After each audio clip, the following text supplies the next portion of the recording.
बात करने वाले हैं पॉलिटिक्स की। आखिर ये पॉलिटिक्स शब्द है क्या? इसके क्या अर्थ हैं? इसकी क्या परिभाषा है? क्या राजनीति के मुख्य तत्व हैं? और आखिर राजनीति की आवश्यकता पड़ती क्यों है?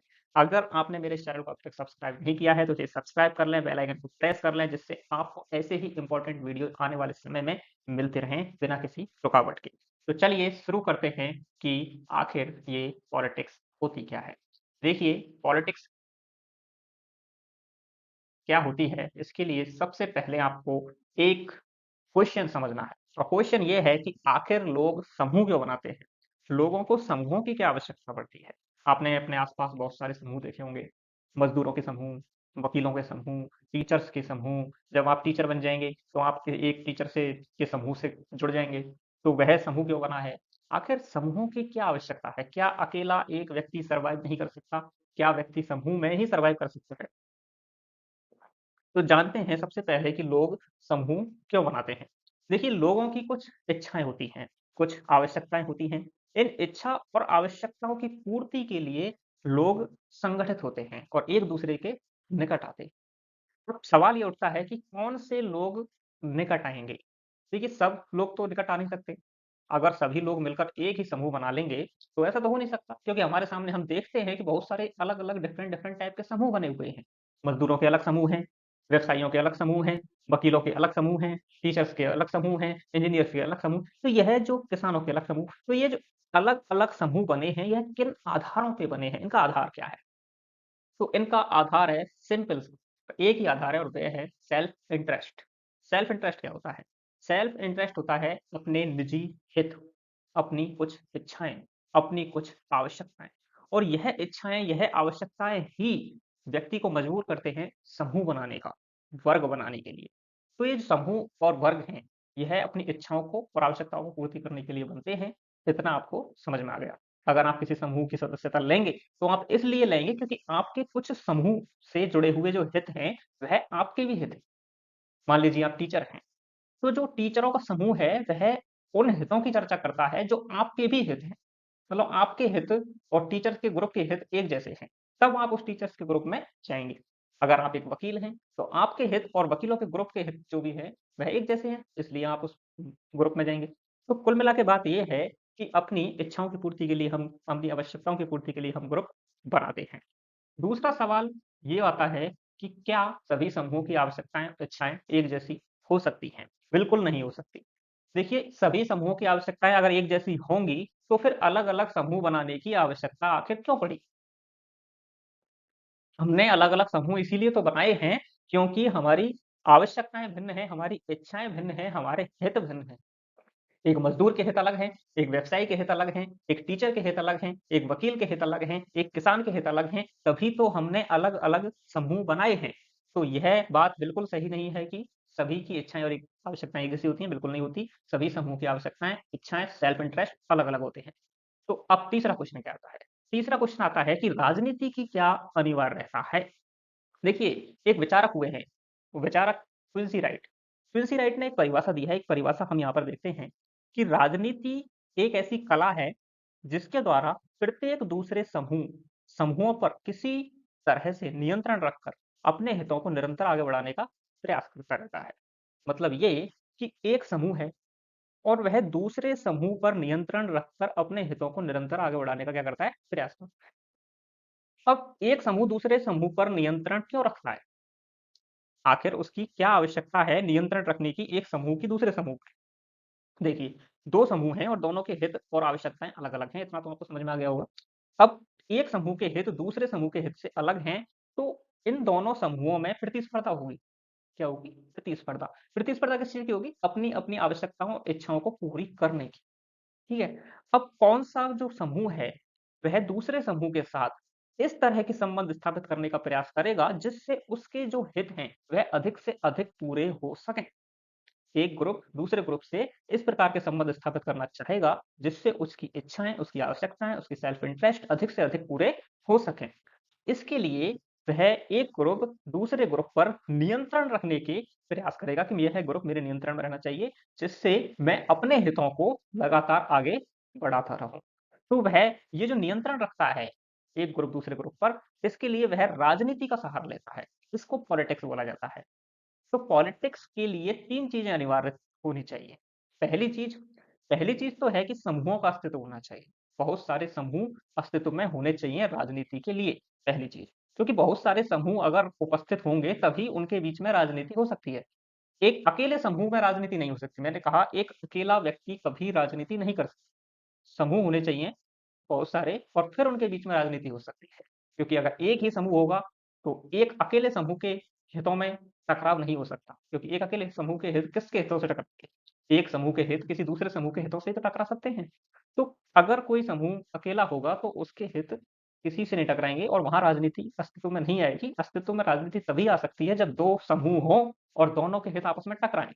फिर राजनीति की सहायता से एक समूह दूसरे समूह पर नियंत्रण स्थापित करने का क्या करेगा? प्रयास करेगा। आई होप आपको राजनीति की अनिवार्यताएँ समझ में आई। पहली अनिवार्यता समूहों का अस्तित्व होना चाहिए। दूसरी अनिवार्यता यह है कि इन समूहों के बीच में मतभेद होना चाहिए। क्योंकि समूहों के बीच में अगर मतभेद नहीं होगा, तो फिर एक समूह दूसरे समूह पर नियंत्रण रखने की आवश्यकता पड़ेगी नहीं। मतभेद होगा तभी तो नियंत्रण रखने की आवश्यकता पड़ेगी।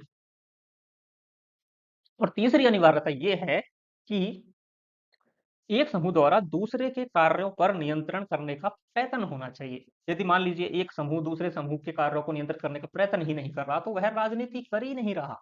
तो वह राजनीति कर ही नहीं रहा। अगर एक समूह दूसरे समूह के कार्यों को नियंत्रित करने का प्रयास लगातार करता रहना चाहिए। 3 चीज़। इसमें से जो दूसरी चीज़ है ना ये मतभेद, ये बहुत ज़रूरी है। समूहों के बीच में मतभेद बहुत आवश्यक है, तभी वह राजनीति कर सकता है। तो चलिए तीसरी चीज़, अब एक अगला क्वेश्चन ये है कि क्या एक समय में सभी समूहों की आवश्यकताएँ और इच्छाएँ पूरी की जा सकती हैं? बिल्कुल नहीं की जा सकती। एक समय में सभी समूहों की पूर्ण रूप से आवश्यकताओं को पूरा नहीं किया जा सकता। इसीलिए झगड़े उत्पन्न होते हैं, विरोध उत्पन्न होते हैं और राजनीति का काम है इन झगड़ों को हल करना। सभी जो समूह होते हैं, उनके झगड़ों को हल करना, यही तो राजनीति का काम है। राजनीति की सहायता से ही एक समूह दूसरे समूह के साथ अपने झगड़ों को सुलझाता है। तो ये जो झगड़े हैं, ये जो विवाद हैं, इनका कोई स्थायी हल कभी भी संभव नहीं होता। लेकिन राजनीतिक झगड़ों का हल अस्थायी समझौते के द्वारा किया जाता है। अभी अस्थायी समझौते क्या होते हैं? देखिए मान लीजिए एक ग्रुप है और वह ग्रुप अपनी इच्छाओं को पूरा करने के लिए और अपनी आवश्यकताओं को पूरा करने के लिए कोई कार्य करता है, कोई एक्शन करता है, कुछ नीतियाँ बनाता है, ठीक है? अब ये जो वो कार्य करेगा, ये जो नीतियाँ बनाएगा, यह किसी दूसरे समूह के लोगों के साथ टकराएँगी, उनके हितों के साथ टकराएँगी, तो दूसरे लोग विरोध करेंगे, ठीक है? अब ये जो दूसरे लोग विरोध करेंगे, तो उन लोगों के जो विरोध करेंगे, उस विरोध का कुछ हल निकाला जाएगा, ठीक है? तो दोनों ग्रुपों को कुछ हक, अपनी कुछ आवश्यकताएँ, कुछ इच्छाएँ त्यागनी होंगी। कुछ पूर्ति हो जाएगी कुछ आवश्यकताओं की और इच्छाओं की, लेकिन कुछ इच्छाएँ और आवश्यकताएँ छोड़नी होंगी। क्यों? क्योंकि अगर वो है पूर्ण रूप से इस बात पे अड़ जाते हैं कि मैं तो अपनी सभी आवश्यकताओं और इच्छाओं की पूर्ति करूँगा और बीच का रास्ता निकालने की कोशिश नहीं करते हैं, तो वहाँ पर आपकी जो राजनीति है, वह पूरी तरह फेल हो जाएगी क्योंकि राजनीति तभी कार्य कर सकती है जब आप थोड़ा-सा समझौता करें। समझौते की एक कला तो राजनीति है। तो अगर एक समूह अपनी कुछ इच्छाओं को और आवश्यकताओं की पूर्ति कर लेता है और कुछ इच्छाओं और आवश्यकताओं को छोड़ देता है, उनमें थोड़ी-सी ढील दे देता है और एक बीच का रास्ता निकाल लेता है, तो वहाँ हम कह सकते हैं कि राजनीति की सहायता से हमने 2 समूहों के बीच में उठ रहे जो विवाद हैं, उन विवादों का हल निकाल लिया है। ठीक है? तो राजनीति तभी अस्तित्व में रह सकती है जब मतभेद हों, क्योंकि मतभेदों के समाधान के लिए ही राजनीति होती है। अब बात आती है, क्या विवाद को ही राजनीति का जड़ माना जा सकता है? तो एक विद्वान हुए हैं बर्ट एंड जोविनल। बर्ट एंड जोविनल कहते हैं कि बिल्कुल, विवाद ही राजनीति की जड़ है। तो विवाद को ही राजनीति का आधार मान लिया गया है। विवाद के कारण झगड़े पैदा होते हैं और इन झगड़ों के कारण विवाद बना रहता है। कहने का तात्पर्य ये है कि मतभेद और विवाद के कारण ही राजनीति चलती रहती है।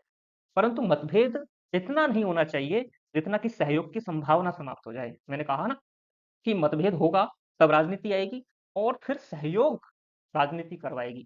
तो राजनीति, अगला सवाल ये है कि क्या राजनीति पूर्ण मतभेद और पूर्ण सहमति की स्थिति में चल सकती है? हमने कहा कि मतभेद होंगे तभी राजनीति आएगी। लेकिन क्या पूर्ण मतभेद पे राजनीति चल सकती है? पूर्ण मतभेद पे राजनीति नहीं चल सकती, क्योंकि पूर्ण मतभेद पर तो समझौते की एक जो गुंजाइश है वह खत्म हो जाती है। मान लीजिए 2 समूह हैं और 2 समूह में पूर्ण मतभेद है। तो पूर्ण मतभेद है तो वहाँ पर तो समझौते की कोई गुंजाइश ही नहीं बची। जब समझौते की कोई गुंजाइश ही नहीं है, तो वहाँ राजनीति हो ही नहीं सकती, क्योंकि राजनीति का काम तो समझौता करवाना है 2 समूह के बीच में। और पूर्ण सहमति की स्थिति में भी राजनीति नहीं हो सकती, क्योंकि जब पूर्ण सहमति है ही 2 ग्रुपों के बीच में, तो फिर वहाँ राजनीति का क्या काम? वहाँ तो ऑलरेडी सहमति है, क्योंकि राजनीति का काम तो सहमति करवाना है। पूर्ण सहमति में स्थिति में भी राजनीति नहीं हो सकती और पूर्ण मतभेद की स्थिति में भी राजनीति नहीं हो सकती। अब चलते हैं कि राजनीति का एक अनिवार्य तत्व क्या है?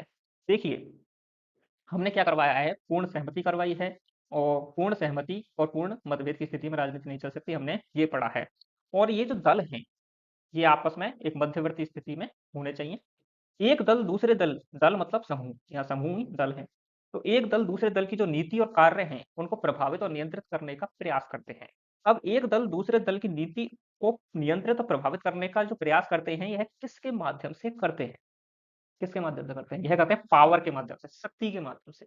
हर समूह ज़्यादा से ज़्यादा शक्ति अर्जित करना चाहता है। क्यों? ताकि वह दूसरे समूह के कार्यों को नियंत्रित कर सके और उनकी नीतियों को प्रभावित कर सके। क्योंकि अगर एक दल के पास या एक समूह के पास अगर शक्ति है, पावर है, तो वह जो सामने वाला जो दूसरा समूह है, वह उसके सामने कहीं न कहीं झुक जाएगा और समझौता करने के लिए राज़ी हो जाएगा, भले ही उसके हित कम पूरे हो रहे हों, शक्ति के बल पर। तो क्या राजनीति का एक अनिवार्य तत्व शक्ति को माना जा सकता है? बिल्कुल माना जा सकता है।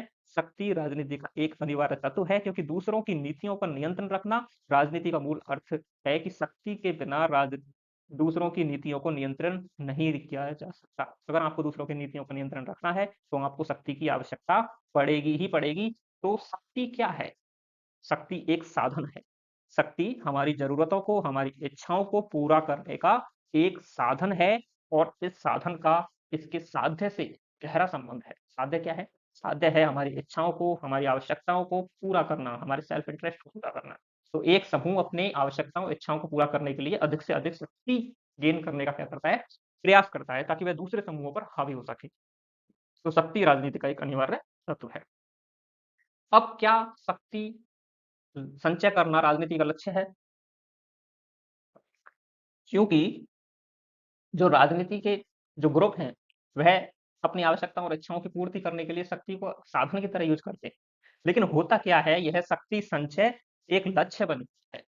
क्या बन जाता है? लक्ष्य बन जाता है। लक्ष्य इसलिए बन जाता है, क्योंकि हम ना केवल अपनी वर्तमान आवश्यकताओं और इच्छाओं की पूर्ति करने के लिए शक्ति गेन करते हैं, बल्कि अपने भविष्य की आवश्यकताओं को पूरा करने के लिए अपनी जो आवश्यकताएँ, जो इच्छाएँ अभी निश्चित नहीं है, क्योंकि भविष्य की तो अभी क्या आवश्यकताएँ होंगी, क्या इच्छाएँ होंगी, वह आवश्यक निश्चित नहीं है, लेकिन उनकी पूर्ति करने के लिए भी हम शक्ति इकट्ठा करना शुरू कर देते हैं। तो शक्ति संचय राजनीति का अपने आप में ही एक लक्ष्य बन जाता है और समूह शक्ति अर्जित करते रहते हैं, शक्ति के लिए संघर्ष बना देते हैं राजनीति को।